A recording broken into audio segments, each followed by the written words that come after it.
What is a good life? What is a thriving community? And what role can school play in helping us make those good lives and thriving communities happen? As we consider the future, what are the essential mindsets and skills that all learners will need across their lifespans in order to live and work in their neighborhoods, communities, and lives? This is the purpose of the Portrait of a Nevada Learner project, to build a shared vision for success and invite our statewide community to step into the conversation by stepping back to reflect on who we are and who we want to be. I'm Janine Collins, the Chief Innovation Officer with ed.Xtraordinary, and in partnership with the Nevada Department of Education, we are humbled and delighted to be facilitating conversations across Nevada in person and virtually now and over the next 7 months to build this North Star for the future of learning in our state. Hello, I am Andy Lott, the Youth Innovation Manager for ed.Xtraordinary, and the purpose of this video is to share the questions we've been talking about with our community.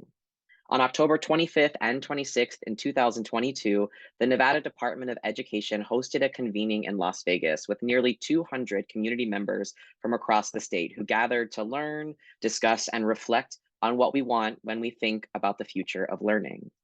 Today, we are joined by our colleague and friend, Mike Lang, the Chief Innovation Program Officer at ed.Xtraordinary.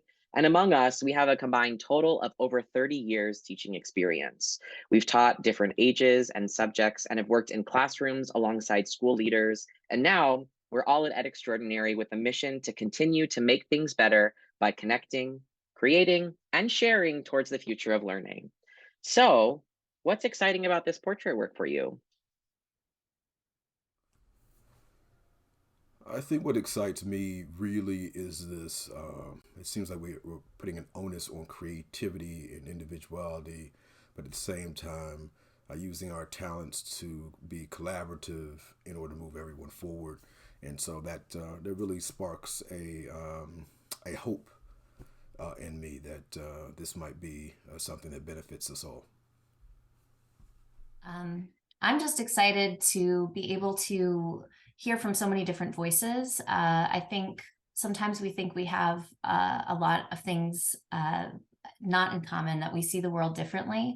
And I'm also very interested to see the ways in which we have a lot in common, and that there's a lot that really binds us around our common values, around the things that we care about, especially when we think about what we want for our young people.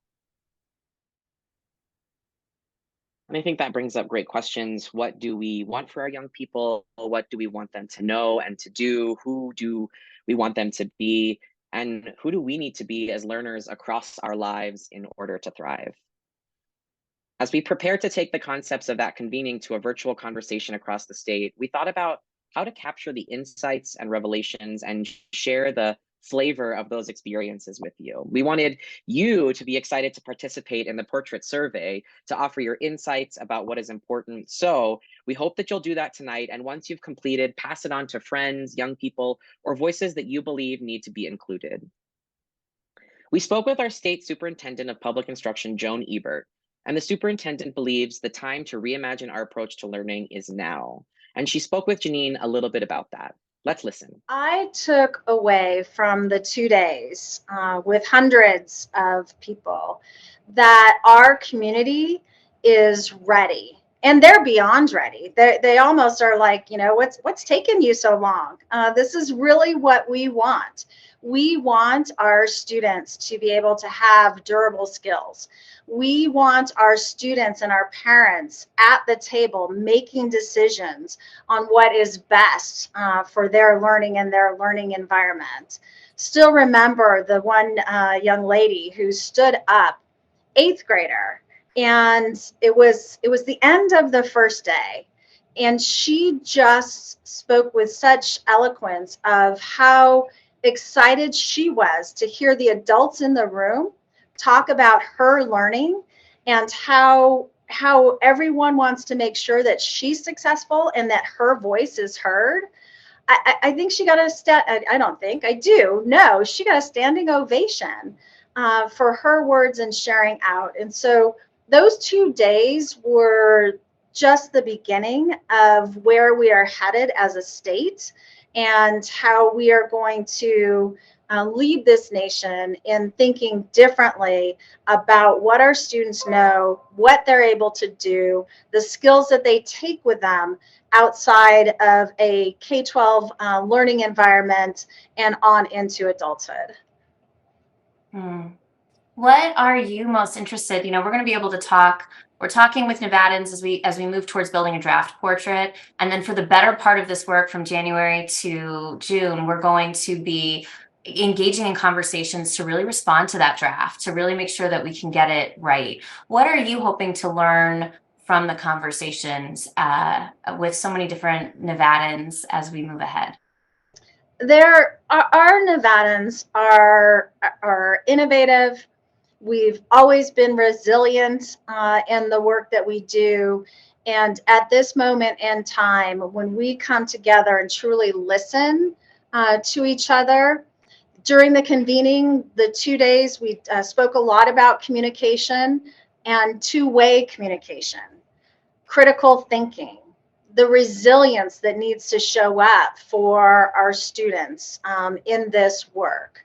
I really appreciate the superintendent's willingness to lean in as a state system and create the space for a real conversation with people in different communities and diverse experiences. Mike, I'm going to toss it to you and just ask what you think about the superintendent's comments.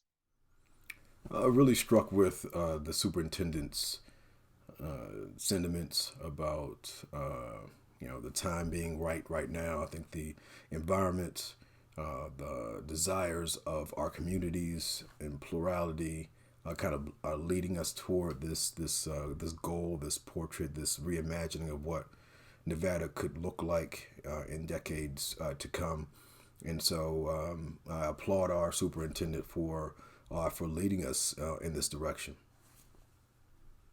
Yes, I think one of the things I've learned working with educators in schools, young people, and community members is that we agree on far more than we disagree on. And nearly every conversation I've had has led me to believe that having this conversation right now about how we can truly prepare young people for the future is critical. You'll also meet National Learner-Centered Education experts Dr. Pam Moran and Ira Sokol.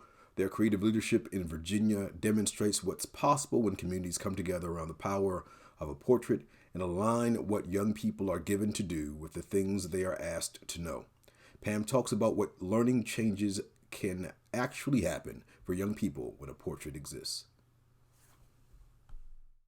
All over the country, people had started to really think about what it looked like to set standards for young people. So in Nevada, whether you were growing up in Elko or Clark or Washoe, that there were common sets of standards that would say, these are what we believe the young people of Nevada need to really know in order to be successful at learning what we adults in Nevada believe is important.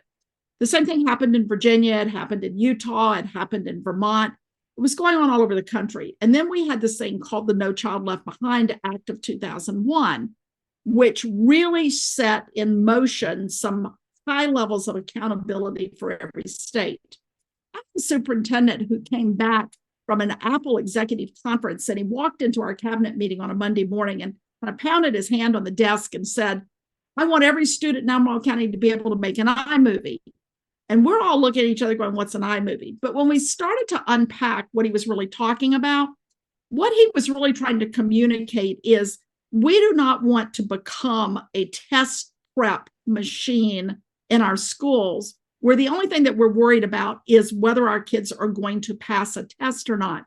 We really want our kids to be successful on multiple measures, but we do not want to neglect that our kids need to learn to analyze, to evaluate, to synthesize, to apply knowledge, and be able to develop competencies, whether it's the kind of life skills that really lead kids to be, to lead healthy and fit lifestyles when they graduate.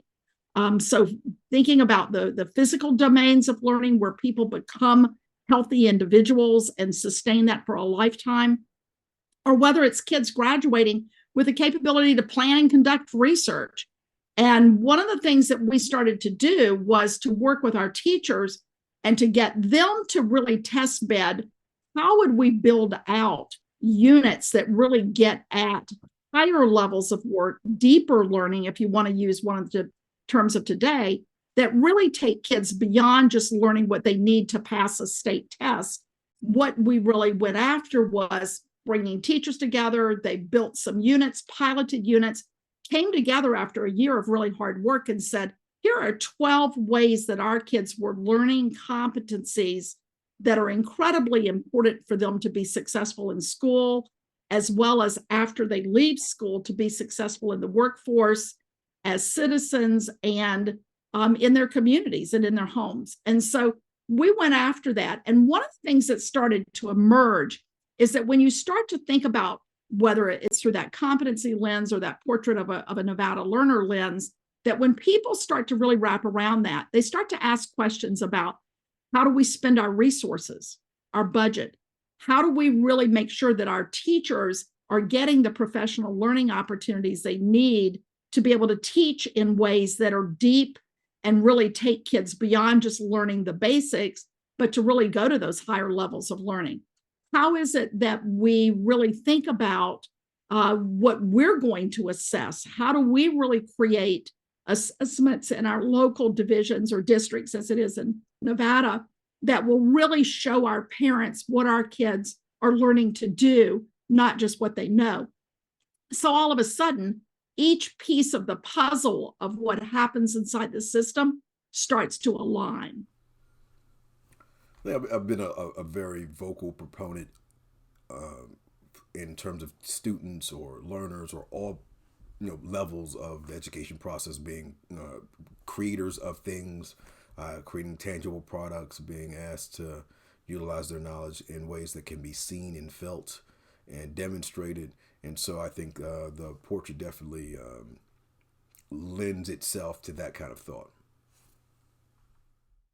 I also heard Pam speak earlier in the conversation about how a portrait can really become the thing that focuses all of the decisions that are made in the organization, from professional development to how we utilize time and budgets, and that having that kind of clarity about learning feels important to the community, but also it's really necessary in being strategic and having that sense of coherence in the system so that all decisions are really being made towards that same end goal. I couldn't agree more, Andy. And the conversation I had with a young person in our state, Jordy Cruz, really impressed upon me that the portrait has to, as Pam and Ira talked about, really change the experiences that young people have in school. Jordy is a high school sophomore in the Clark County School District, and we've pulled two quick snippets that address relationships and learning by building that feel important to this broader conversation. Let's jump in. I want you to think about one or two skills. So like, not necessarily academic skills, but like skills that are really help you, that help, one or two skills that really help you succeed in your life right now? Like, what are things that like make you better at anything you're doing? Communication, because it goes well when I'm cutting hair, because I like having convos with my clients, building up clientele. Okay. And second,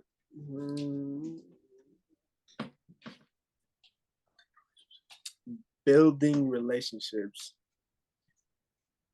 which is also a part of clientele. Because once you build relationships, they could connect you with others, which gives you better opportunities. I learn best from building things, because there could always be an error. You fix it and you learn from it. I had the chance to talk with Jordy before our call just to get to know him. And I wish I could have captured that informal conversation and infused it with the recorded one. He had such a clear sense of what he wants to do in the world when he graduates. He wants to be a barber. When I think of some of the experiences that Jordy might find value in high school to prepare him for his future, there's some things he's just not yet being exposed to that could really engage him. In reflecting on Jordy's words, one of the things that I think we need to contemplate is how is school really preparing students for the careers that they would like, regardless of whether it's a college career that's going to require you going to college, or whether it's a trade that you can pick up. And how does especially our secondary schools, how do those reflect more of the skills, the traits, the ideas that a entrepreneur might need to be able to develop in order to be successful? So how is social media and graphic design, how are those things crafted? How is money management and being able to acquire funding for ideas? How's that encouraged in high school? How is just meaning making and relationship making in the Valley amongst different high school students, amongst small business owners, amongst large business owners, in order to get our students the contacts that they might need in order to be successful once they graduate from high school, graduate from college? We've had individual and group conversations in different spaces with young people for months now. And something that I'm always struck by is how honest that young people can be, how honest they can be about what's working and what isn't working for them. When I was a teacher, I found that I could always figure out how to do something better if I just sat down and talked to my students. And I think it's important that in the convening in October, we prominently featured youth voice on both of the days of the convening, so that we're building in many more opportunities for young people to bring their diverse experiences and weigh in on this work. There's a lot that we can learn when we center all of those experiences. Yes, we had the opportunity to bring together another group of Nevadans who had never actually been in conversation with each other for today's call. We spoke with Felicia Ortiz, a local business owner and the president of the State Board of Education, alongside Jamie Frey, who is a parent and nurse in Fallon, Nevada, alongside Connie Hall, a kindergarten teacher in Washoe County, who happens to also be the State Teacher of the Year.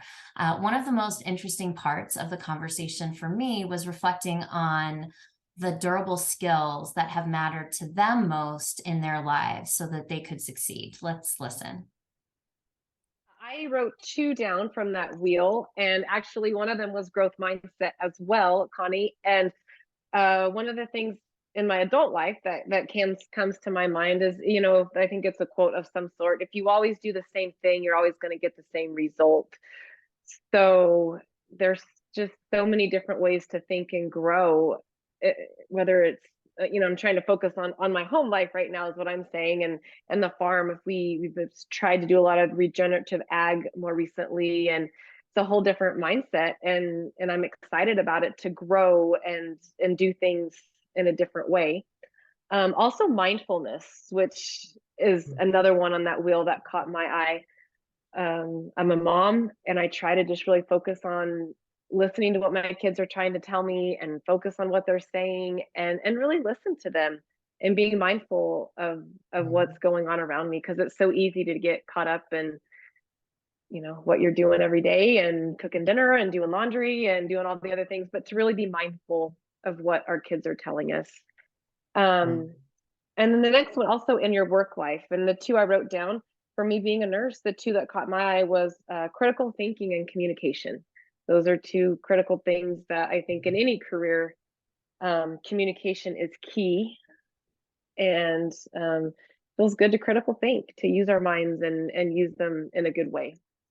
Yes, what are the durable skills that have been most successful to you in your work and life? That is such an important question that's going to inform how we draft our portrait of a learner in Nevada. So if you have the time, please take a few quick moments to take the survey and share your feedback with us, and then share the survey with somebody else in your community. Absolutely. Nevada, it's been fun coming together again, and this is just the beginning. Over the next few weeks, we'll continue to keep the survey live and begin analyzing responses to build a draft portrait of a Nevada learner. In the new year, we'll be taking the draft around for continued conversations across our state with young people, educators, school leaders, parents, and families, community and business organizations to respond to that draft. You'll help us figure out where it's right, what's missing, what's significant, and we'll evolve it together. You can stay updated on the process, access tools to host your own conversations, and share the results with us, and follow along with the monthly virtual talks about the portrait at portrait.nvfutureoflearning.org. Again, that's portrait.nvfutureoflearning.org. Thanks so much. It's been wonderful being with you.